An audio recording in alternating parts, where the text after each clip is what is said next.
진주 하나를 발견하며 가서 자기의 소유를 다 팔아 그 진주를 사느니라. 아멘.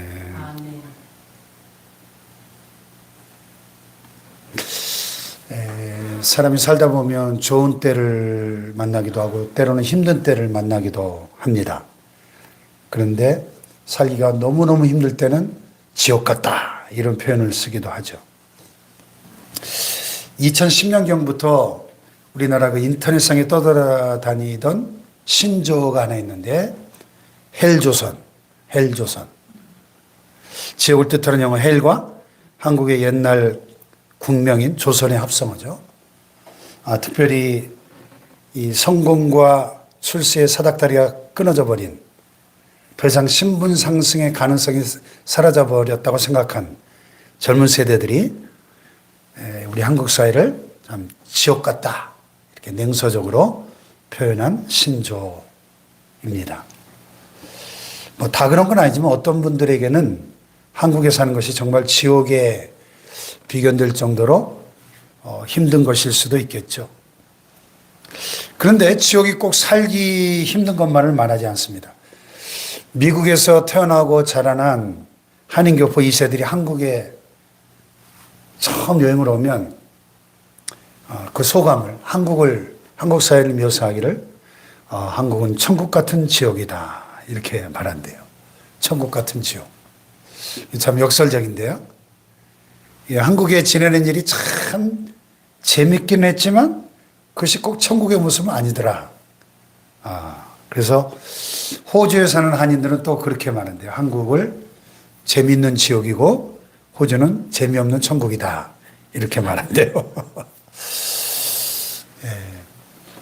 사람이 이 세상 살면서 여러 가지 형태의 지옥을 경험하게 되는데 여러분 중에도 그런 지옥 같은 경험을 하신 때가 있었을지도 모르겠습니다. 그런데 하나님께서는 우리가 이 땅에 사는 동안에 지옥이 아니라 날마다 천국을 경험하고 누리며 살기를 원하십니다. 아멘. 할렐루야. 아멘. 예수님께서 이 땅에 오셔서 제일 먼저 선포하셨던 복음이 뭐예요? 회개하라. 천국이 가까이 왔느니라. 천국이. 예수님은 사람들에게 The kingdom of God, 하나님의 나라, 천국이 가까이 왔으니 그 나라를 반드시 경험하고 누리라. 이렇게 말씀하신 거죠. 아멘. 아멘. 그럼에도 불구하고 오늘 많은 사람들이 천국을 누리며 살아가지 못하죠. 심지어는 크리스천이라고 할지라도 이 천국을 누리지 못하고 살아가는 분들이 참 많습니다. 지난 8주 동안 우리가 주일 오전 예배 때 제가 랜디 알콘 박사님의 천국 신학을 주제로 시리즈 설교를 나누었는데요. 저는 그래요. 설교자로서 이 천국에 대해서 또 우리가 장차 누릴 그 영원한 생명에 대해서 그리고 하나님의 그 구속사에 창세기부터 계시록까지 성경 66권을 통해서 관통하고 있는 성경을 관통하는 그 구속사의 마스터 플랜에 대해서 이분만큼 이렇게 깊이 있게 폭넓게 우리 시야를 열어준 분은 저 개인적으로는 없었어요. 그래서 이 메시지가 너무 귀했기 때문에 8년 전에 이미 우리가 충분히 다 그것도 8년 전에 2번인가 했어요. 너무 좋아가지고. 그런데도 다시 한번 8년 만에 이걸 리바이벌 하고 또 오늘도 우리 영상목회 박사과정 지금 목사님들이 요새 많이 모여요. 한 20명 가까이 모여요. 졸업생들도 오시고 목사님들과도 똑같이 지난 8주 동안 나눴어요. 메시지 나누면서 그런 얘기를 했습니다. 사실 그동안 우리가 한국교회가 이 천국에 대해서 구원에 대해서 얼마나 편협하게 생각하고 가르쳐 왔는가. 솔직하게 우리 목사님들부터 그냥 단지 죽은 다음에 우리 영원히 가는 천국 저 셋지 않을 먼 하늘에서 그냥 유령처럼 그냥 막연하게 영생하겠지. 그렇게 생각하는 분들이 얼마나 많냐는 거죠. 그런데 하나님의 구속사는 그리 구만리당처럼 먼 하늘에 있는 게 아니라 지금 우리가 살고 있는 이 땅이 죄의 저주 아래 탄식하고 신음하는 이 땅이 하나님의 은혜로 구속 받고 완전히 이 지구가 부활해서 이 부활한 이 새 땅에 우리가 부활한 몸으로 천국에서 새 예루살렘이 이 땅으로 내려와 가지고 천국과 이 땅이 하나가 돼서 그렇게 영생한다는 생각을 미처 못했잖아요. 그동안 우리가. 네.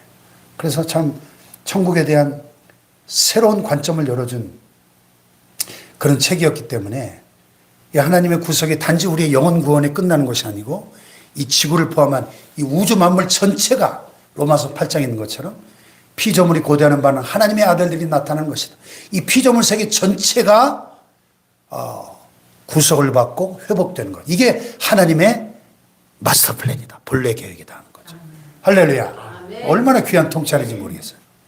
정말 천국이 부활이 정말 기다려지고 예수님의 재림이 기다려지고 정말 만물이 회복되는 그날이 정말 사모해지지 않나요? 네.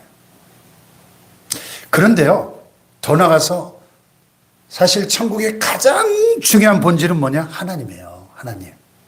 하나님 자신. 왜냐? 천국을 영어로 또 킹덤 오브 헤븐이잖아요. 하늘나라, 하늘에 있는 왕국.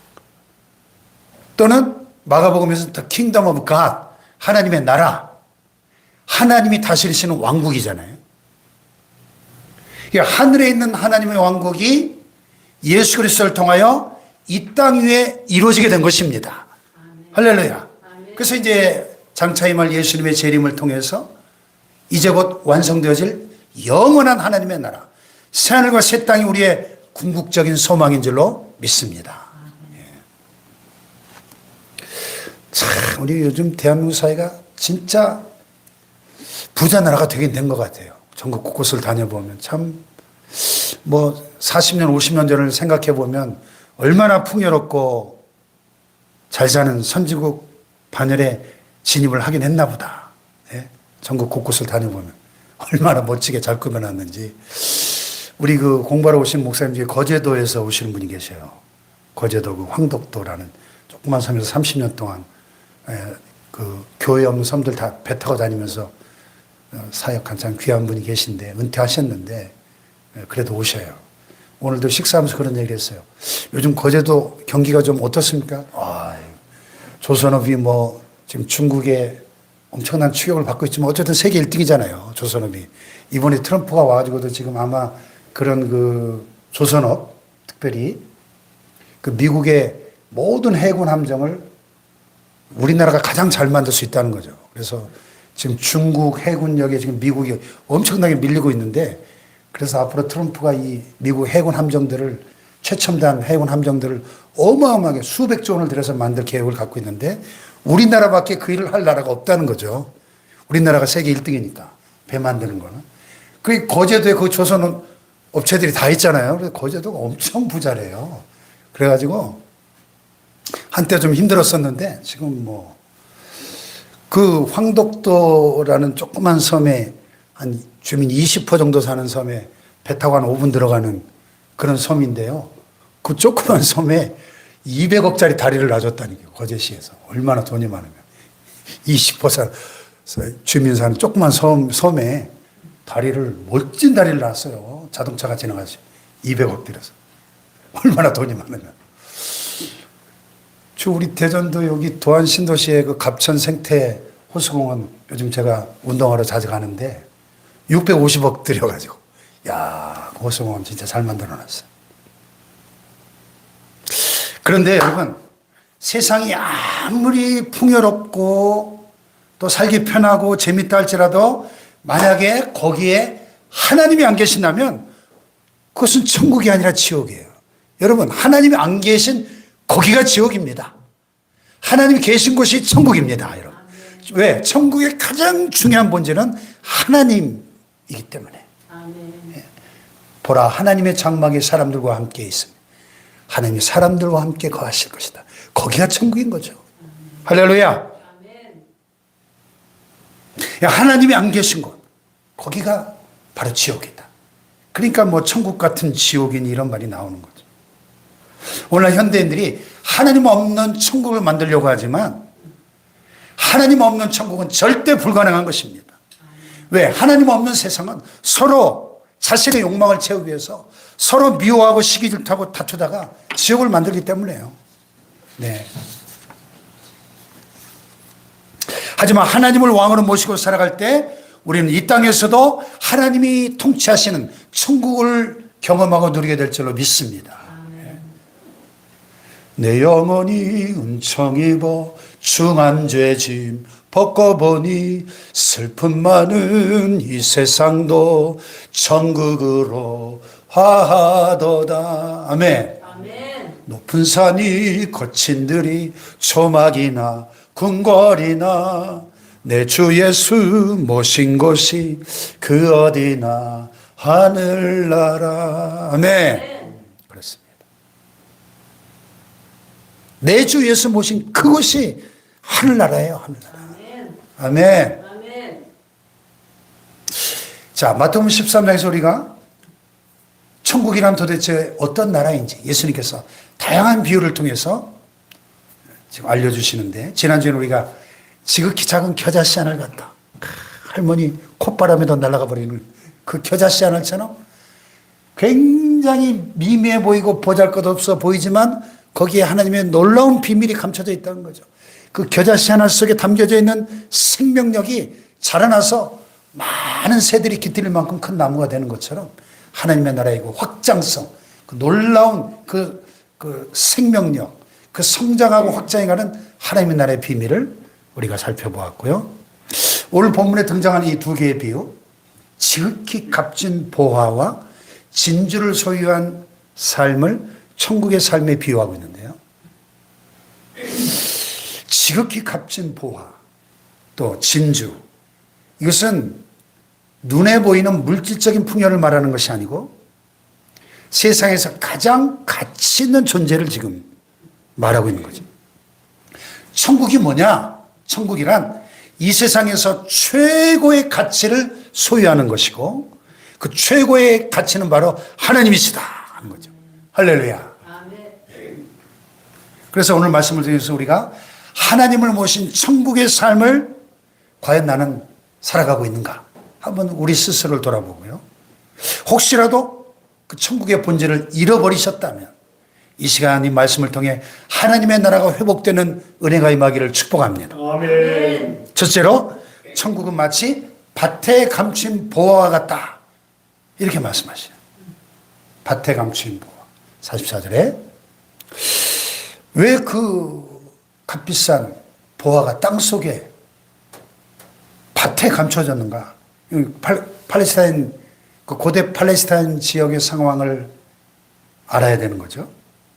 고대로부터 팔레스타인 지역은 외부의 침략이 유난히 많았어요.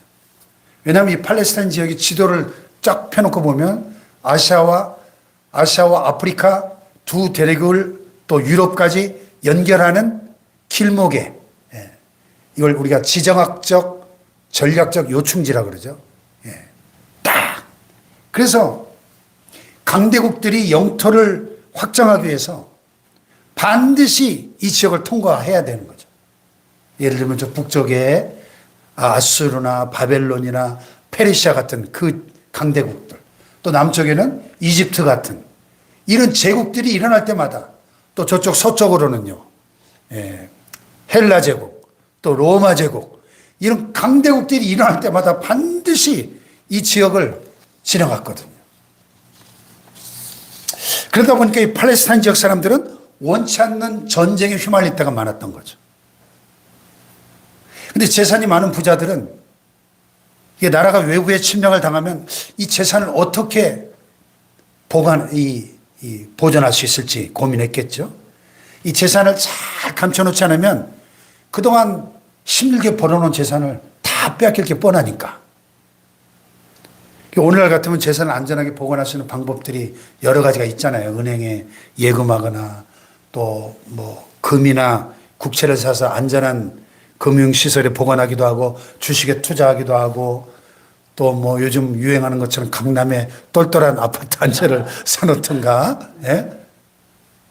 그런데 고대 팔레스타인 지역에는 그런 장치들이 없었기 때문에 다른 방법이 필요한 거죠. 그래서 전승에 보면 당시 그 지역의 부자들은 자기 재산을 보호하기 위해서 자기들의 재산을 셋으로 나눈, 셋으로. 그래서 재산의 3분의 1은 생활이나 장사에 필요한 자금으로, 사업 자금으로 사용을 했고, 또 3분의 1은 비싼 보석 같은 걸 사가지고 위급할 때는 자기가 직접 몸에 지니고 도망갈 수 있도록 그렇게 하고, 그리고 나머지 3분의 1의 재산은 아무도 모르게 자기만 아는 그 땅 속에다가, 우리 그때 그 4D 성경에서 봤죠? 이런 항아리 단지 같은 데다 그냥 동전을 잔뜩 담아가지고 땅 속에 파묻어 놓는 거예요. 근데 간혹 보물을 땅에 묻어 놓은 사람이 죽어버리면, 그러면 이제 그 땅 주인이 바뀌잖아요. 다른 사람에게 넘어가면 이 새로운 밭의 주인인 걸 알아야 몰라요. 알 턱이 없죠. 밭에 보화가 묻힌 사실을 모르잖아요. 그러다 보니까 어느 날 그 밭에 일하러 온 일꾼이 삽질하다 보니까 어턱 뭐가 걸려 보니까 엄청난 보물단지가 나오는 거죠. 네. 근데 천국은 마치 밭에 감춘 보화와 같다. 그 천국은 감추어진 보물을 발견할 때 시작된다는 거예요. 감추어진 보물을 발견할 때. 그동안 내가 살아왔던 삶 속에서 경험해보지 못한 최고로 가치 있는 보화를 발견하게 될 때 천국이 시작되더라는 거죠. 아멘. 할렐루야. 아멘. 천국은 누구에게 임하느냐 하면 그 감추어진 보화를 발견하는 자에게 임하더라는 겁니다. 아멘. 그리고 그 감춰진 보화는 바로 이 땅에 육신으로 오신 하나님 예수 그리스도라는 거죠. 아멘. 할렐루야. 아멘. 그래서 바울이 뭐라 그랬어요? 골로새서에 보면 하나님의 비밀인 그리스도를 깨닫게 하려 함이니 그 안에는 지혜와 지식의 보화가 감춰져 있느니라 그랬잖아요. 할렐루야. 아멘. 오늘 본문에 비유해서 이 농부가 보화를 발견하게 되는 것이 아주 우연한 일처럼 보이죠. 그처럼 우리가 예수 그리스도를 가장 귀한 보화라고 하는 것을 발견한 것도 뭐 우연한 일처럼 보일 수도 있습니다. 하지만 하나님 편에서는 결코 우연이 아니죠. 에베소서 1장에 이미 창세전에 예수 그리스도 안에서 우리를 하나님의 자녀로 예정하시고 선택해 주셨어요. 할렐루야. 그리고 때가 참에 하나님이 이 땅에 천국을 이루시려고 몸소 인간의 몸을 입으시고 우리에게 친히 찾아오셨기 때문에. 할렐루야. 그리고 저와 여러분이 그 예수님을 믿음으로 하나님이 통치하시는 천국을 경험하게 된 줄로 믿습니다. 결코 우연이 아니죠.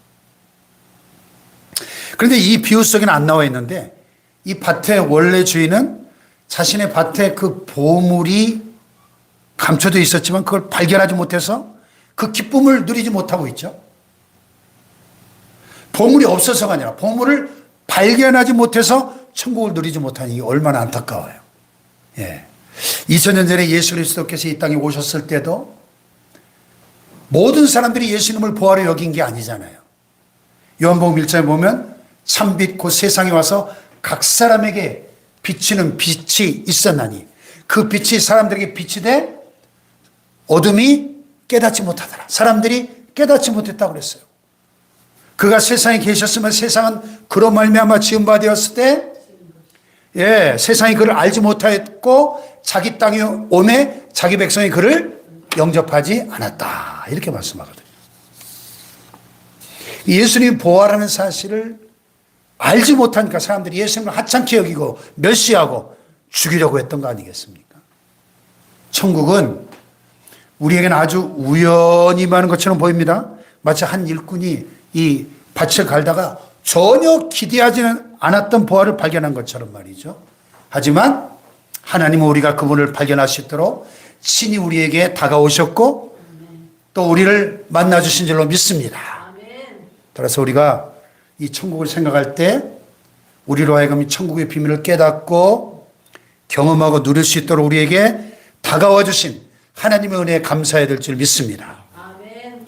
두 번째로 이 보물을 발견한 자들의 특징이 있어요. 그것은 그 보물을 내 것으로 만들고자 했다는 거예요. 내 것으로. 여기 44절에 보면 밭에 감춰진 보물을 발견한 사람의 상태가 나오는데 그가 그걸 발견한 후에 어떻게 했어요? 숨겨두고 기뻐하며 돌아갔다.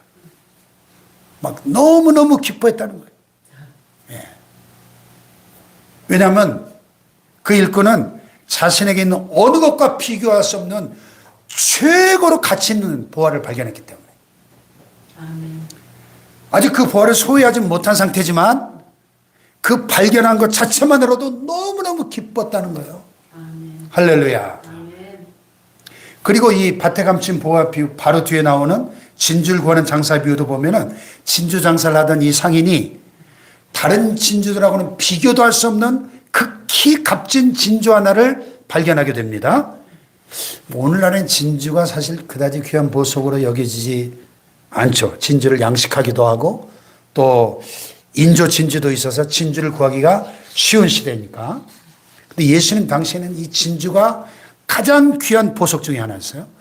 오로지 천연 진주만 있었고 천연 진주는 정말 희귀하고 구하기 힘들었기 때문에 바로 그런 시대에 한 상인이 이 좋은 진주들을 구하러 다니다가 좋은 진주를 발견하면 갖고 있던 그 전에 진주를 팔아가지고 더 좋은 진주를 사는 겁니다.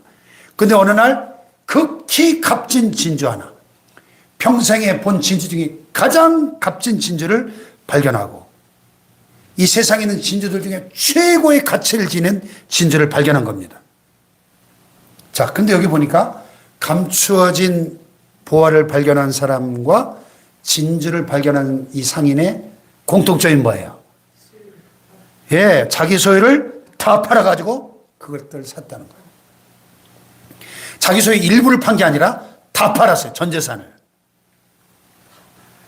이 두 사람이 발견한 보화나 이 진주는 뭐 적당히 가격을 치러서 살 수 있는 것이 아니었습니다. 감춰진 보화나 진주는 그들이 갖고 있는 소유가 많든지 적든지 상관없이 그 모든 것을 다 팔아야만 살 수 있고 가질 수 있었던 것이었더라는 겁니다. 아멘. 아멘. 아멘. 오늘 천국을 누릴 수 있는 사람도 마찬가지입니다. 우리 삶의 일부를 그저 적당히 헌신해서 누릴 수 있는 게 천국이 아니더라는 거죠. 천국은 예수 그리스도를 내 인생의 최고의 가치로 여기고 우리가 가진 걸 다 팔아서라도 주님을 차지하는 자가 경험할 수 있는 것이더라. 그런 얘기입니다. 할렐루야. 아멘. 내가 가진 모든 게 다 없어진다 하더라도 하나님 한 분만으로 만족할 수 있는 그 사람이 천국을 차지하더라는 것입니다. 아멘. 할렐루야. 아멘. 오늘 이 두 개의 천국의 비유는 참 짧아요. 그리고 그 끝마무리도 시원치가 못한 것 같습니다. 보화를 발견한 사람이 자기 소유를 다 팔아서 그 밭을 샀다. 이걸로 얘기가 끝나요. 극히 값진 진주 하나를 발견한 사람도 자기 소유를 다 팔아 그 진주를 샀다. 이걸 끝나요, 얘기가. 보통 이런 이야기를 들으면 나중에 어떻게 됐지, 그 사람이. 그 뒷이야기가 궁금하잖아요. 보통 이런 이야기들이 어떻게 끝납니까? 이 밭을 산 사람이 보화를 캐내서 그것을 팔아가지고 고생 끝 행복 시작. 오래오래 행복하게 잘 살았습니다. 극히 값진 진주를 발견한 그 상인이 그걸 사서 더 좋은 값에 잘 팔아서 더 큰 부자가 돼서 오래오래 행복하게 잘 먹고 잘 살았습니다. 보통 이렇게 끝나잖아요. 예? 근데 예수님은 이 두 사람이 그것을 이용해서 자신들이 원하는 것을 얻었다 이렇게 말씀하지 않았어요. 그냥 두 사람이 보화와 진주를 발견하고 전 재산을 팔아서 소유한 것으로 끝을 맺고 있어요. 왜냐하면 이 두 사람은 보화와 진주를 가지고 무엇을 하려고 했던 게 아니라 보화와 진주를 소유한 자체만으로 만족하고 기뻐했다는 사실입니다. 아멘. 할렐루야. 아멘.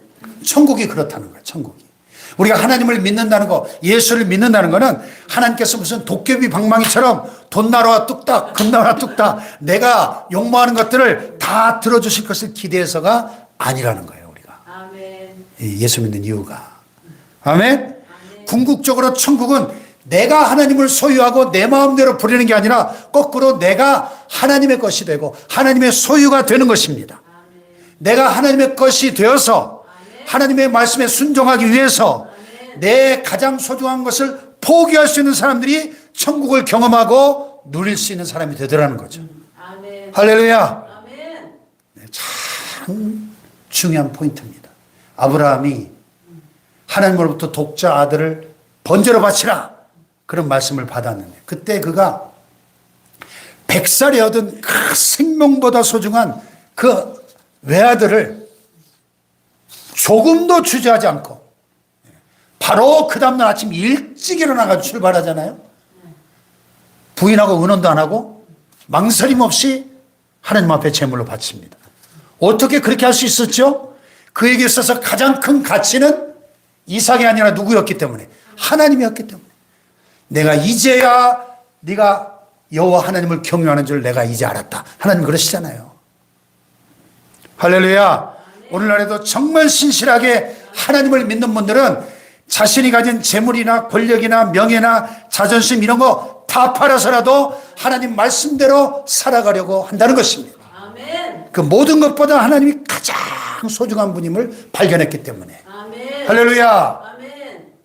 하나님은 우리가 원하는 것을 들어주시기 때문에 가치 있는 분이 아니라 하나님 자체가 우리의 최고의 가치인 줄로 믿습니다. 아멘. 그러기에 우리가 가진 모든 소유를 다 팔아서라도 차지해야 될 분이 바로 우리 하나님 예수 그리스도이신 줄로 믿습니다. 아멘. 할렐루야. 아멘.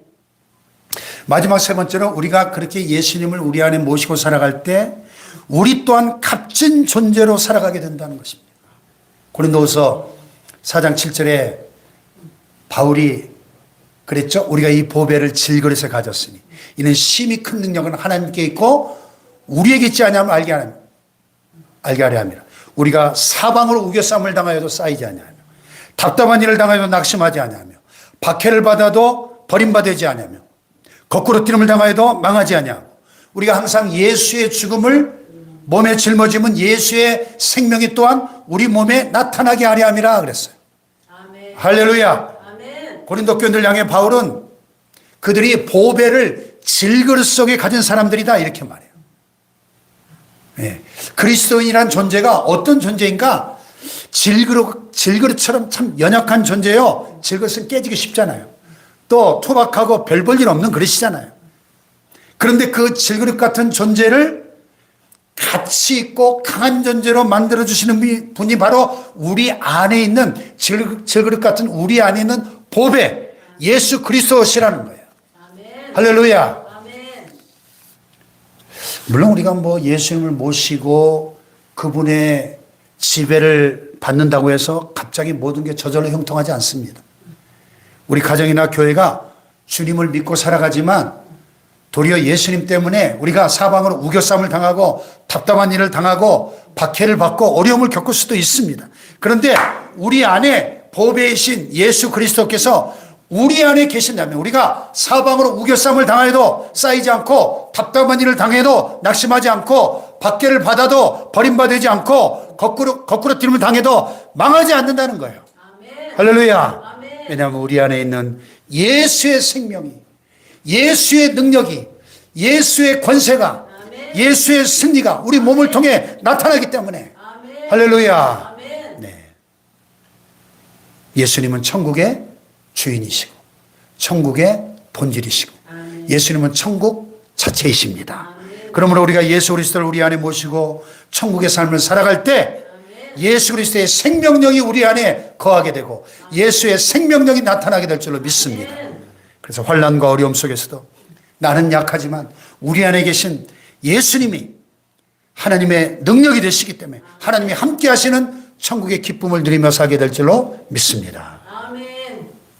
말씀을 정리하겠습니다. 사람마다 가장 가치 있다고 생각하는 보화와 진주들이 참 많죠. 어떤 사람은 재물을, 어떤 사람은 소중한 사람들을, 어떤 이들은 세상의 성공과 명예와 인기와 권력과 지식, 그리고 사람들은 그런 걸 가지게 되면 천국 같은 삶을 살 수 있을 거라고 착각을 합니다. 근데 천국은 하나님이 나의 가장 소중한 보물이라는 사실을 깨닫고 그분을 우리 삶 속에 모심으로 시작되더라는 거예요. 아멘. 할렐루야. 아멘. 내가 가장 가치 있다고 여겼던 것들이 다 없어진다 하더라도 오직 하나님 한 분만으로 만족할 수 있는 그 사람이 진짜 천국을 경험하고 누리는 삶을 살게 되더라는 것이죠. 아멘. 할렐루야. 아멘. 때로 하나님께서 우리에게 하나님을 차지하기 위해서 다른 것들을 팔아야 되지 않겠니? 도전하시는 거죠. 하나님을 내 삶의 최고의 보배라고 말하면서도 내가 소유한 것들을 포기하지 못해서 주님과 멀어져 버린다면 하나님, 우리가 하나님 한 분만으로 만족할 수 있는 진짜 천국을 경험하기를 원하신다는 것입니다. 할렐루야. 아멘. 진정한 천국을 소유한 사람들은 하나님을 통해서 내가 세상에 내가 원하는 것을 얻을 수 있을 것이다 생각하며 살아가는 사람이 아니라 도리어 내가 소유한 것을 다 잃어버리고 목숨까지 잃는 한이 있다 할지라도 하나님만이 나의 모든 것이 되십니다. 하나님만이 나의 진정한 기쁨입니다. 하나님만이 나의 진정한 만족이십니다. 이렇게 담대히 고백하면서 자신의 것을 다 내려놓을 수 있는 사람이 진정 천국을 소유한 사람이라는 것이죠. 아멘. 할렐루야. 아멘. 지금도 하나님의 나라 천국이 우리 가운데 임하여 있습니다. 아멘. 밭에 감추인 보와 같은 하나님을 발견할 때 진정한 천국의 기쁨을 회복하고 주님의 능력으로 살아가게 될 줄로 믿습니다. 아멘.